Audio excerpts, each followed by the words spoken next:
안녕하세요. 고민 아침마입니다. 우리가 아파트 담보대출 있죠? 아파트 담보대출의 경우 대부분이 가계자금으로 먼저 대출을 많이 받습니다. 가계자금.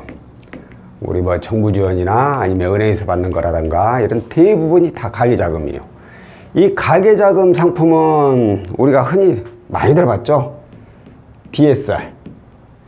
DSR에 적용이 됩니다. DSR이라는 게 뭐 아주 쉽게 말해서 내 소득 대비 월 납입 금액이 얼마나 되느냐, 이게 40%가 넘냐 안 넘냐 이거예요. 이걸 따지거든요. 근데 이 DSR이 적용이 되면서부터 추가로 담보대출을 이용한다는 게 굉장히 어려워졌습니다.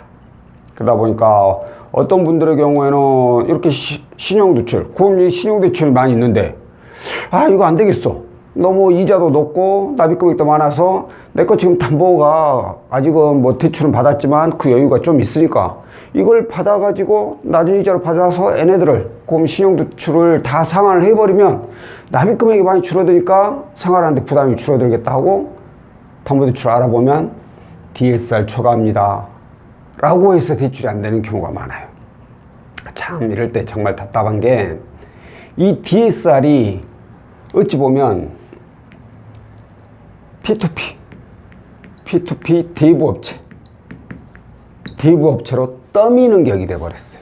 제가 봤을 때 그래요. 왜? DSR이 초과돼서 안 되니까 이런 대부업체를 이용할 수밖에 없다는 거예요. 현실이.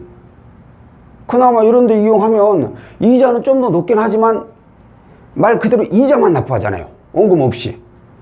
그러니까 부담은 덜해. 어찌됐든 간에 이자만 납부하니까. 그래서 이 DSR 제도가 이 대부업체로 많이 떠미는 그런 상황이 되어버렸는데 정부에서는 이걸 모를까요? 알까요? 그건 저도 모르겠네요. 자, 그런데 이런 상황에서 유일하게 DSR 적용을 안 받는 상품이 하나 있죠. 적용을 안 받는. 바로 사업자금 용도죠. 사업자금.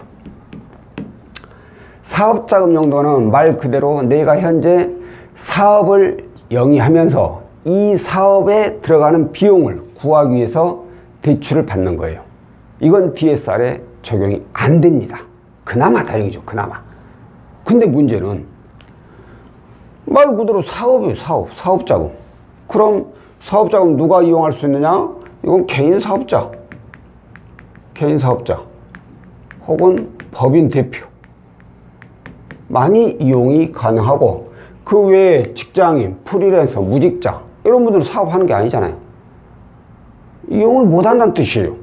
이분들이 그럼 돈이 필요하면 어디로 가? 이리 간다는 거예요. 이쪽으로. 이게 잘못됐다는 거예요. 그래서 이걸 이제 뭐 약간의 편법이라고 해야 될까요? 뭐 합법적인 내용도 있는데 이쪽으로 대부업으로 넘기지 않기 위해서 이금융권에서 만들어 놓은 상품들 있죠. 일단 실질적으로 현재 사업을 하고 있는 개인 사업자도 있고, 그리고 이제 개인 사업자는 직장인이나 프리랜서, 무직자는 요즘은 안 되지. 또 직장인하고 프리랜서의 경우에는 신규 사업자, 저희들이 보통 이제 측발이라고 많이 얘기하는데, 신규 사업자의 경우에는 사업자금 용도로 해가지고 이 상품들을 이용을 할 수가 있습니다. 그런데 뭐 개인 사업자 냈다고 해서 무조건 되는 것도 아니고, 신규 사업자 냈다고 해서 바로 되는 것도 아니에요. 이것도 기간이 있어요. 이 개인 사업자, 실사업자의 실질적으로 사업을 현재 운영하고 있고 뭐 매출도 발생하고 이런 분들은 최소한 3개월 이상, 뭐 어떤 금융사는 6개월도 있는데 일단은 3개월 이상은 되어야 돼요.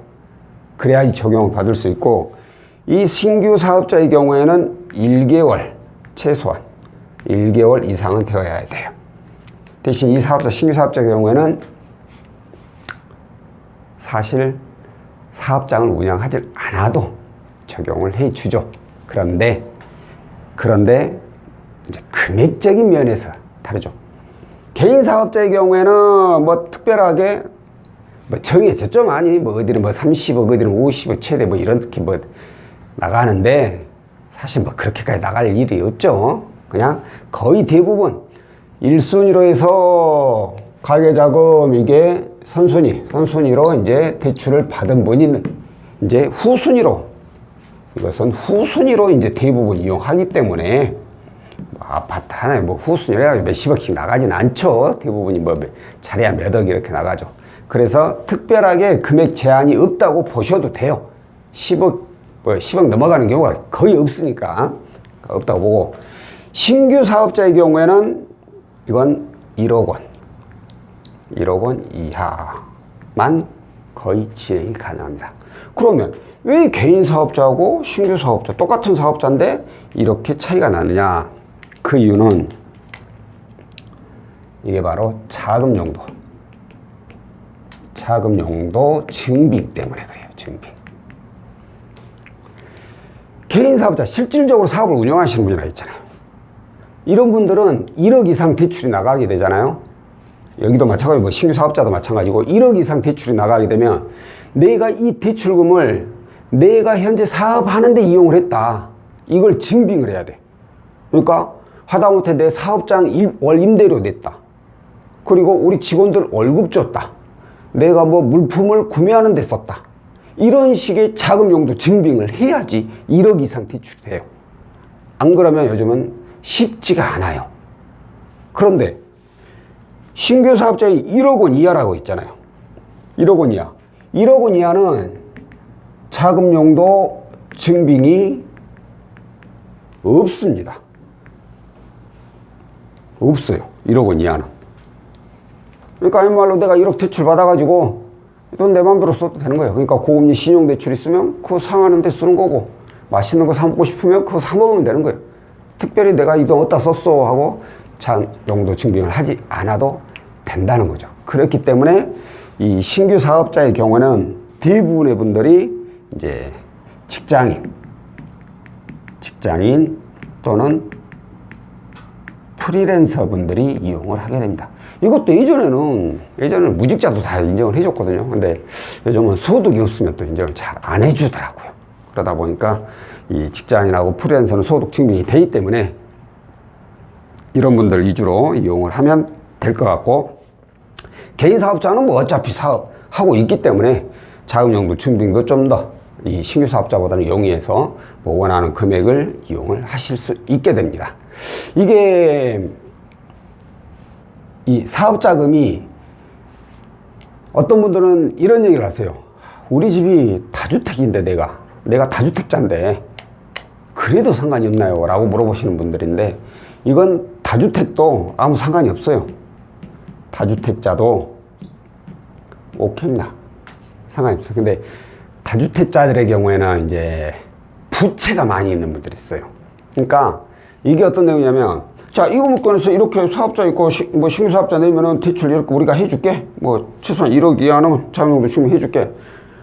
그러고 나가려고 했는데 이 사람 소득이 예를 들어서 연봉으로 환산해 보니까 한 5천만 원이야. 근데 뭔 여기저기 대출 이것저것 다 해가지고 뭐 10억이 넘어버리래. 아무리 봐도 5천만 원 가지고 이거 갚을 내용이 아니거든. 갚을 수 있는 내용이 아니야. 그럼 못 나간다는 거예요. 그러니까 이건 DSR하고 상관없이 예전 DTI 이런 것들 과다 채무자 해가지고 대출이 안 나가는 거예요. 그러니까 어떤 분들이 또 이러면 얘기도 합니다. 아, 내 부채가 이건 DSR 적용 안 되고 이거 안 되고 이거 빼면은 실질적으로 나 소득 부채가 이렇게 많은 건 아니다 라고 하시는 분들이 있는데, 그 말은 맞아요. 그 말은 DSR이 적용이 안 된다 뿐이야. 하지만 과다 채무자로 인해서 금융사 입장에서는 우리가 돈 빌려줄 때, 아, 이 사람이 문제없이 잘 갚을 수 있겠다라는 판단이 서야지 돈을 빌려주는 거지. 돈 빌려줬는데, 아, 이 사람 나 돈 못 벌어서 못 갚겠어 하고 손 들어와요. 그러면 은행 입장에서는 일단 연체잖아요. 그 자체가 손해지. 채무자 입장에서는, 아, 우리 거 담보 설정했으니까 그럼 담보 가져가라.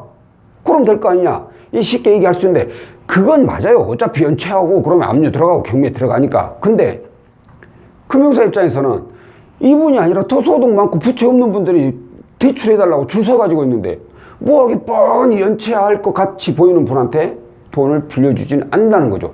왜 내가 일부러 수고로움을 사가지고 하냐 이거지. 그렇기 때문에 간혹 어떤 분들이 아이씨 안 되면 가져가면 될 것이지 이거 담보 아니냐 이런 얘기를 하시는데 그건 절대 아니에요. 절대. 본인이 돈을 빌려준다고 생각을 해보세요. 그럼 쉽게 이해가 가니까.